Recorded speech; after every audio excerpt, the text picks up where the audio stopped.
Norfolk was chartered as a borough, the English name for small town, in 1736.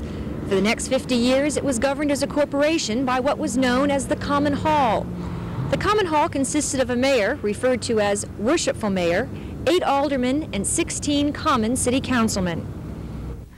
The activities of Norfolk's 18th century Common Hall were meticulously recorded here in this order book, and now provide the only record of a municipal government in Virginia before the Revolutionary War. The problems of the time of Norfolk when it was founded in 1736 were very like those of any other American city. There were hogs and goats running loose in the streets, and they had to be kept out of the way. The city had to prevent fires from breaking out and spreading through the city. The very first regulation the city made, I think, was to prevent people from using wooden chimneys. There were any number of problems connected with fire prevention. Wells had to be dug, primitive pumps and fire engines had to be bought, the streets had to be kept clean, and new streets had to be laid out. Originally the town was very small, only 50 acres, right down at the river.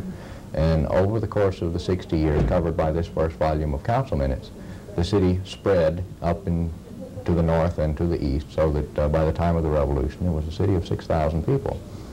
They had to keep the peace. There was no police force at the time. There were night watchmen, and for a time early on in the history of Norfolk, the citizens were conscripted to patrol the streets at night.